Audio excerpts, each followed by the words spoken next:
Bruce Lee faces a real dilemma. He's on the verge of stardom in the United States with a projected TV series on the horizon, but he's just achieved superstardom as a film actor here in Hong Kong. So what does he choose, the East or the West? It's a kind of problem that most budding movie actors would welcome. It's the Pierre Berton Show, the program that comes to you from the major capitals of the world. This edition comes to you from Hong Kong. And Pierre's guest is the man who taught karate, judo, and Chinese boxing to James Garner, Steve McQueen, Lee Marvin, and James Coburn. The newest Mandarin superstar, known in the West for his appearances in Batman, The Green Hornet, Ironside, and Longstreet. His name is Bruce Lee, and he doesn't even speak Mandarin. And here's Pierre. Well, how can you play in Mandarin movies if you don't even speak Mandarin? How do you do that? Well, first of all, I speak only Cantonese. Yeah. So, I mean, there is quite a difference as far as pronunciation and things like that go. So somebody else's voice is used, right? Definitely, definitely. You just make the words. Doesn't that sound strange when you go to the movies, especially in Hong Kong, in your own town, and you see yourself with somebody else's voice? Well, not really, you see, because most of the Mandarin pictures done here are dubbed anyway. They're dubbed anyway? Anyway. I mean, disregard. I mean, they shoot without sound. So it doesn't, make any difference. Your lips never quite make the right words, do they? Yeah, well, that's where the difficulty lies, you see. I mean, in order to, because the Cantonese have a different way of saying things, different from the Mandarin. Yeah. So I have to find, like, something similar to that and keep a kind of a feeling going behind that. Something that matching the Mandarin deal. Like the Does old it silent sound complicated? days. Like the old silent days. But I gather in the movies made here, the dialogue is pretty stilted anyway. Yeah, I agree with you. I mean, see, to me, a motion picture is motion. Yeah. I mean, you got to keep the dialogue down to the minimum. Did you look at many Mandarin movies before you started playing in the first one? Yes. What did you think of them when you saw them? Quality-wise, I mean, I have to admit that it's not quite up to the standard. However, it is growing, and it is getting higher and higher and going toward that standard, that what I would term quality. They say the secret of your success in that movie, The Big Boss, which was such a success here and rocketed you to stardom in Asia, was that you did your own fighting. As an expert in the various martial arts in China, what did you think of the fighting that you saw in the movies that you studied before you became a star? Well, I mean, definitely in the beginning, I had no intention or whatsoever that what I was practicing and what I'm still practicing now would lead to this to begin with. But martial art has a very, very deep meaning as far as my life is concerned, because as an actor, as a martial artist, as a human being, all these I have learned from martial art. Maybe for our audience who doesn't know what it means, you might explain exactly what you mean by martial art. Right. Martial art include all the combative arts like karate or karate, judo, Chinese kung fu or Chinese boxing, whatever you call it. All those. You see, like Aikido, Korean, I can go on and on and on. But it's a combative form of fighting. I mean, it's not, some of them became sport, but some of them are still not. I mean, they use, for instance, kicking to the groin, jabbing fingers at the eyes, and things like that. No wonder you're successful in the Chinese movies are full of this kind of action anyway. They needed a guy like you could... Violence, man. So you didn't have to use a double when you moved into the motion picture world here. You did it all yourself. Right. Can you break 5 or 6 pieces of wood with your hand or your foot? I'll probably break my hand and foot. But tell me a little bit... you set up a school in Hollywood, didn't you, for people like James Garner and Steve McQueen and the others? Yes. Why would they want to learn Chinese martial art? Because of a movie role? Not really. I mean, most of them, you see, to me, at least the way that when I teach it, all type of knowledge ultimately means self-knowledge.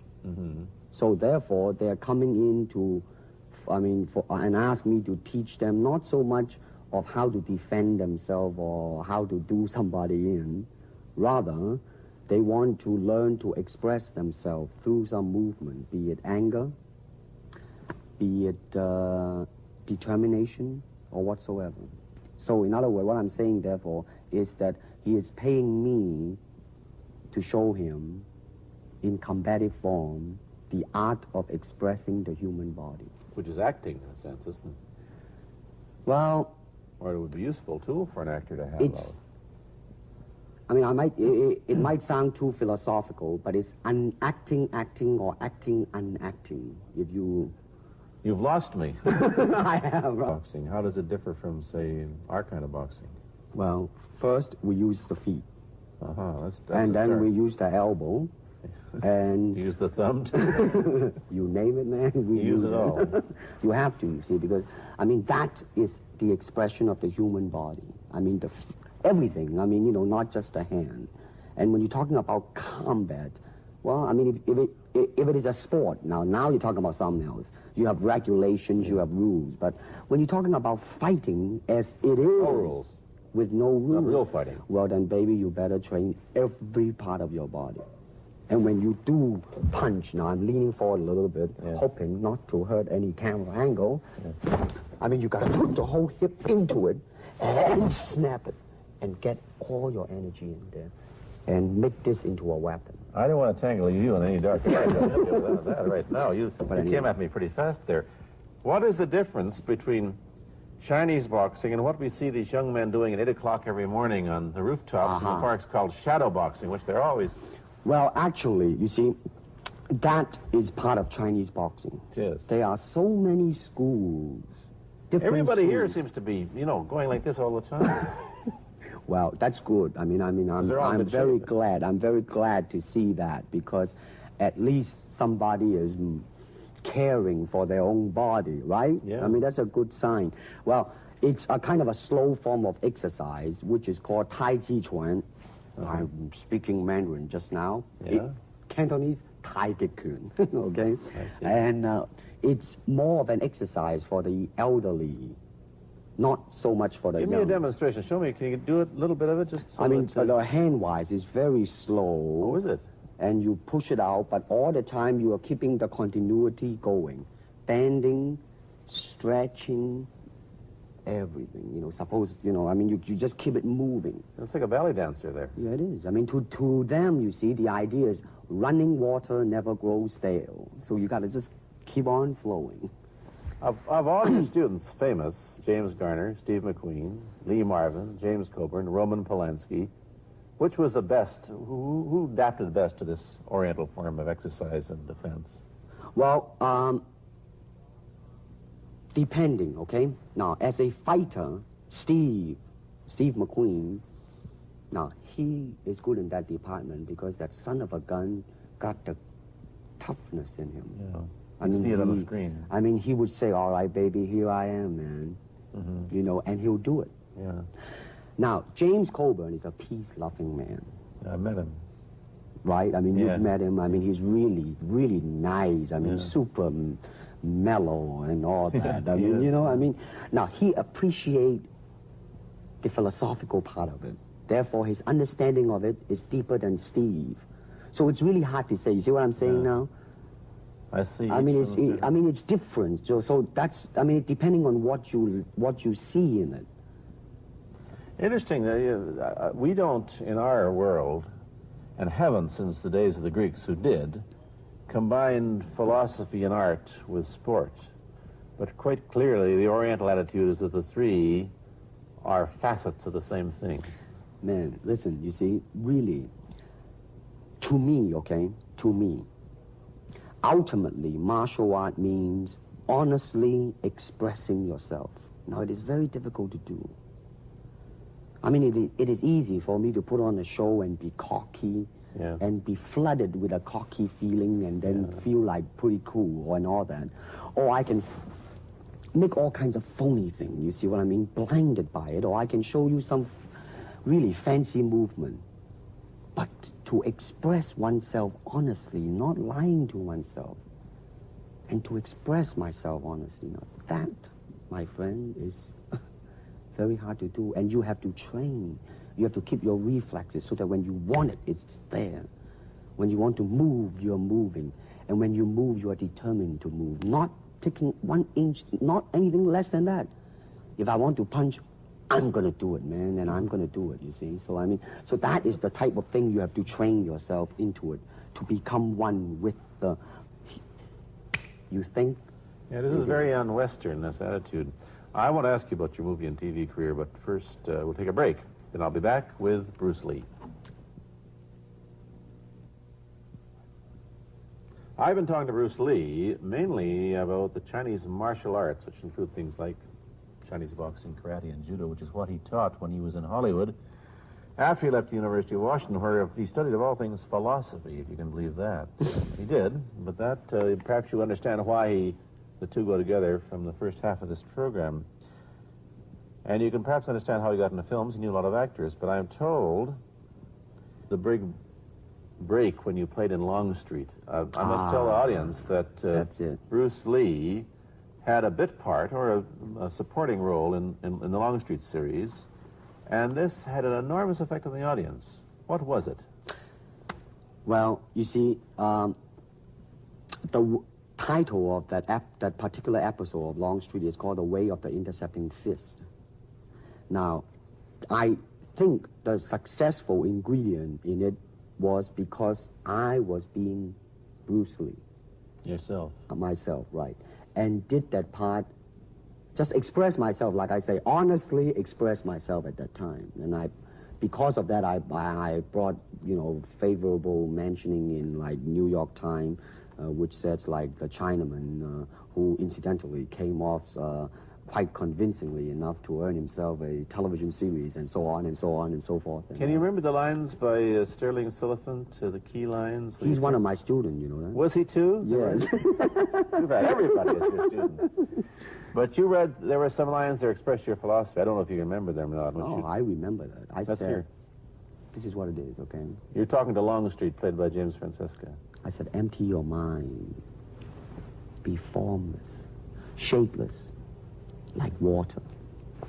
Now, you put water into a cup, it becomes the cup. You put water into a bottle, it becomes the bottle. You put it in a teapot, it becomes the teapot. Now, water can flow, or it can crash. Be water, my friend. Like that, you see? Oh, I see. I get the idea. I get the power behind it. So, now, two things have happened. First, there's a pretty good chance that you'll get a TV series in the States called The Warriors, in which you use, what, the martial arts in a Western setting? That was the original idea. Now, Yeah. Paramount, you know, I did Longstreet for Paramount, and Paramount wants me to be in a television series. On the other hand, Warner Brother wants me to be in another one, but both of them, I think, they want me to be in a modernized type of a thing. And they think that Western idea is out. But Whereas you would you want to do the Western, eh? I want, because you see, I mean, how else can you justify all these punching and kicking and violence except in the period of the West? I mean, in nowadays, I mean, you don't go around on the street kicking people or punching people. Because if you do, that's it. I mean, I don't care how good you are, you know. But this is true also of the Chinese dramas, which are mainly costume dramas. They're all full of blood and gore over here. Oh, you mean here? Yeah. Well, unfortunately, you see, I hope that the picture I am in would either explain why the violence was done, whether right or wrong or whatnot. But unfortunately, pictures, most of them here, are done mainly just for the sake of violence. You know what I mean? Like, you know, fighting for 30 minutes, get stabbed 50 times. And well, I'm fascinated. Let me give you your microphone back. I'm fascinated that you came back. I am a martial artist. You came back to Hong Kong on the verge of success in Hollywood and full of it. And suddenly, on the strength of one picture, you become a superstar. Everybody knows you. You have to change your phone number. You get mobbed in the streets. Now, what are you going to do? Are you going to be able to live in both worlds? Are you going to be a superstar here, or one in the States, or both? Well, let me say this. First of all, the word superstar really turned me off, and I'll tell you why. Because the word star, man, is an illusion. It's something what the public calls you. You should look upon oneself as an actor, man. I mean, you would be very pleased if somebody say, hey, man, you are a super actor. It is much better than, superstar. Yeah, Therefore, you've I got think- to admit that you are a superstar. You're not going to, if you're going to give me the truth. I am now. I'm honestly saying this, okay? Yes, I have been very successful. Yeah. Okay? But I think the word star I do not look upon myself as a star. I really don't. I mean, believe me, man, Yeah. when I say it. I mean, I'm not saying it because Well, what are you going to do? Let's get back to the question. Okay. Are you going to stay in Hong Kong and be famous? Or are you going to go to the United States and be famous? Or are you going to try and eat your cake and have it too? I am going to do both because, you see, I have already made up my mind that in the United States, I think something about the Oriental, the true Oriental should be shown. Hollywood sure as heck hasn't. You better believe it, man. I mean, it's always that pigtail and bouncing around, chop, with the eyes slant and all that. And I think that's very, very out of Is it date, true that man. you were the first job you had was being cast as Charlie Chan's number one Yeah, boy? number one son, yeah. No, They never made the movie. No. They were going to make it into like a new Chinese James Bond type of a thing. I see. Now that, the old man Chan is dead, Charlie is dead, and his son I is see. carrying on. But they didn't do that. No. Batman came along, you see, because that's and then everything was started to be going into that, that kind of green-hearted. Which you were in. But is I it mean, by the way, I did a really terrible job in that, I have to say. really? You didn't like yourself being there. I didn't see it. Let me ask you, however, about the problems that you face as a Chinese hero in an American series. Have people come up in the industry and said, well, we don't know how the audience are going to take a non-American? Well, such question has been raised. In fact, it is being discussed, and that is why The Warrior is not going to be on. I see. You see, because unfortunately, such thing does exist in this world. You see, like, I don't know, certain part of the country, right, where like they think that business-wise it's a risk. And I don't blame them, I mean, in the same way, it's like in Hong Kong, if a foreigner come and became a star, if I were the man with the money, I probably would have my own worry of whether or not the acceptance would be there. But that's all right, because if you honestly express yourself, it doesn't matter, see? Because Are you're gonna do you, how about the other side of the coin? Is it possible that you are, I mean, you're fairly hip and fairly Americanized. Are you too Western for Oriental audiences, do you think? Oh man, like how? I have been criticized for that. You have, eh? Oh, I would yes, think so. definitely. Well, let me say this.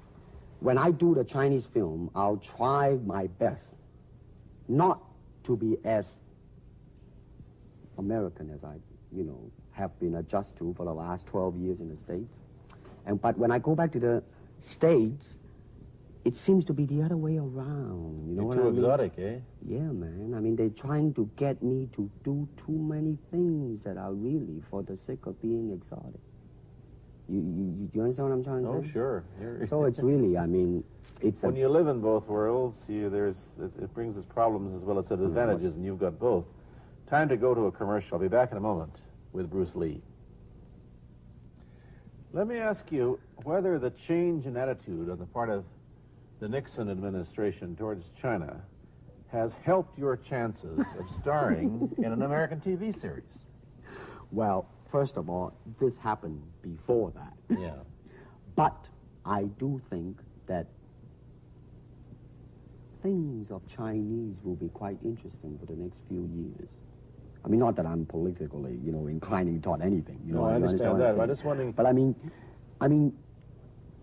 once the opening of China, that it will bring more understanding. Yeah. More things that are, hey, like different, and maybe in the contrast of comparison, some new thing might grow. So therefore, I mean, it's a very rich period to be in. I mean, like if I were born, let's say, 40 years ago, Yeah. if I have a thought in my mind, I said, boy, I'm going to star in a movie or star in a television series in America. Well, that might be a vague dream, but I think right now, maybe, man. You still think of yourself Chinese, or do you ever think of yourself as North American? You know what I want to think of myself? As a human being. Because, I mean, I don't want to sound like, you know, as Confucius say, but under the sky, under the heaven, man, there is but one family. It just so happened, man, that people are different. Okay, we got to go. Thank you, Bruce Lee, for coming Hey, here. Thank you for Pierre. watching. Thank you. You've been watching Bruce Lee on The Pierre Burton Show, a half-hour program of conversation, opinion, and debate. This is Bernard Cowan speaking.